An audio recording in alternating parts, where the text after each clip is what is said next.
The TriCounty Single Stream Recycling Facility is the result of a unique partnership between Brown, Outagamie, and Winnebago counties, commonly referred to as the BOW, to create a state-of-the-art recycling facility that is publicly owned and operated. Completed in 2009, the 50,000 square foot facility initially served the needs of the 65 communities in the Tri-County region. Since then, the facility has grown to accept material from most northeast Wisconsin as well as upper Michigan communities. Nearly 100,000 tons of recyclables are processed each year, and this amount of material is processed within 2 shifts. Under the Tri-County Partnership, Outagamie County operates the facility, while Brown and Winnebago counties operate transfer stations that collect residential and business recycling and then ship the recyclable material to Outagamie. Single-stream recycling means all recyclable material such as paper, cardboard, tin, aluminum, plastic, and glass are combined in one bin. No need for separating. The single-stream method of recycling increases household participation because it's easy and it allows for automated collection using large poly-recycling carts, which keep our neighborhoods cleaner. Most communities in the Tri-County area receive curbside collection every other week. Residents are highly encouraged to place their material at the curb the night before collection, since recycling trucks start collecting very early in the morning, sometimes as early as 4:30 a.m. Once the recycling trucks leave Outagamie County neighborhoods, they come to the recycling facility where they're weighed on a large scale and then back into the tipping area to empty their loads. Recyclables from Brown, Winnebago, and other communities are loaded into semi-trailers and travel to the regional recycling facility where they're also weighed and emptied into the tipping area. A front-end loader then loads the recyclables into this green piece of equipment called a metering bin. The metering bin tumbles the recyclables and sends them up a conveyor belt at a constant rate into the pre-sort station. The pre-sort station has 4 employees we refer to as sorters who remove unwanted items from the recycling stream. The sorters remove large items that won't fit through the equipment, like plastic kitty litter buckets or large metal items. Some of the large items are recycled, but some go to the landfill. It is especially important that they remove rope, twine, and plastic bags. These items may wrap around the equipment and cause maintenance issues. After the pre-sort station, there are a series of automated machines called disc screens. These screens provide the technology which makes single-stream recycling possible by separating the paper from the containers. Several rows of discs rotate and tumble the material, and because paper is flat and 2-dimensional, it travels on the top of the screen, while the 3-dimensional containers fall in between the discs and are caught on a conveyor belt below. There are 4 disc screens needed, and each screen is to separate a different sized paper. The first screen removes the cardboard, and below the cardboard screen is a piece of equipment that crushes the glass and conveys it outside for storage for future shipment to a glass buyer. The next 2 screens remove newspaper, while the last screen separates the mixed paper such as junk mail and school paper. Off of each screen there is a conveyor belt that moves the separated paper to an area where staff looks for any unwanted items that may remain in the paper. The paper is then conveyed to storage hoppers. Once the paper is separated, the remaining containers undergo high-tech automated and manual separation. Using an electromagnet, metals like soup and coffee can lids are lifted off the conveyor belt and carried to a storage silo.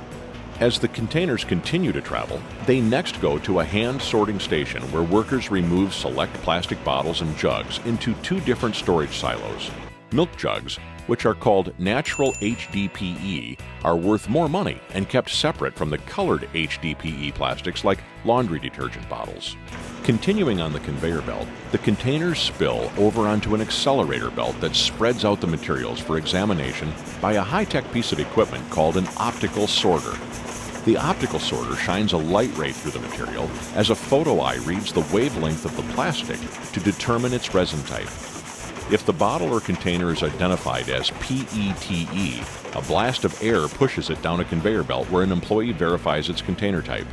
These plastics are then propelled into the storage silo by another blast of air. Next, the material enters a piece of equipment called an eddy current. This piece of equipment separates aluminum cans and bottles and conveys them to their storage silo.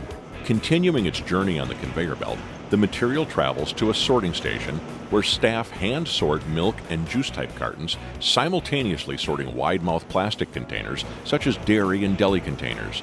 These materials are also conveyed to their storage silos by a blast of air.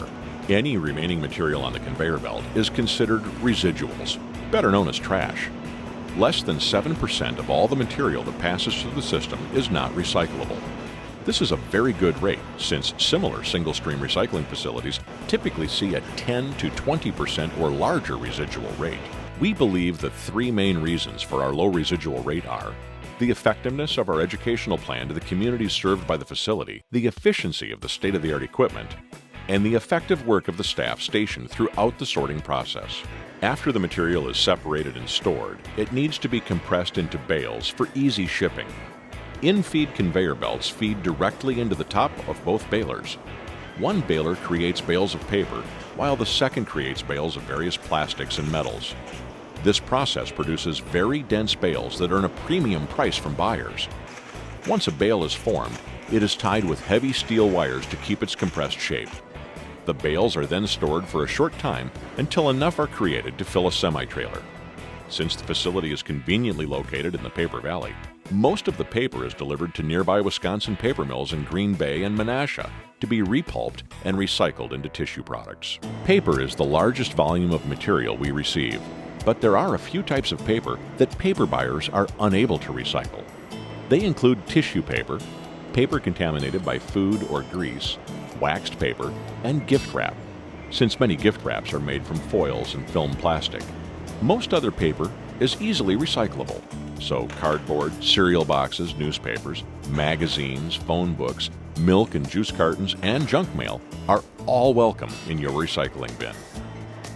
Recycling plastic not only reduces waste in landfills, but reduces our need to drill for the oil needed to make new plastic materials.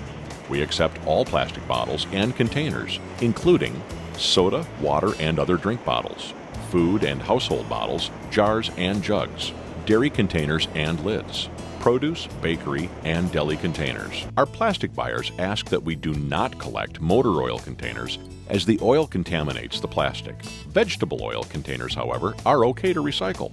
Please remember to remove all plastic caps and discard them, and give the containers a quick rinse before placing them in your recycling bin. Most metal cans, such as soup and coffee cans, as well as all aluminum cans and bottles, are easily recyclable. There is no need to remove the labels, but a quick rinse is appreciated. You can also recycle empty aerosol cans if they did not contain a pesticide and if you remove the plastic cap. Other aluminum items like pie pans and foil can be recycled by a local scrap metal dealer, but not through our program because they're made from a lower grade of aluminum. By recycling metal and aluminum cans, less mining of the earth needs to take place, which has a big impact on our environment. And recycling metal saves nearly 100% of the energy it takes when compared to making a new can from raw material. Lastly, because our glass buyer recycles only food-grade glass, which is glass that you bought either food or a beverage in, we cannot collect other types of glass such as windows, mirrors, or ceramics. If the glass jar or bottle has a metal lid, you can recycle it too. And of course, please give the glass a quick rinse as well. Materials we accept are generally sold locally and remanufactured into a wide array of new products. But most of the recyclables we receive will be recycled back into the type of container it originally was. In other words, a soda can will become a soda can again, and a laundry detergent bottle will become a laundry detergent bottle again. Recognized for its achievements by the Wisconsin Department of Natural Resources, the TriCounty Single Stream Recycling Facility received the Solid Waste Association of North America's prestigious Gold Award as the best recycling facility in 2010. The TriCounty Single Stream Recycling Facility, a centerpiece of Wisconsin's recycling industry, is creating jobs, protecting the environment, and conserving resources, and encouraging all to recycle more, landfill less.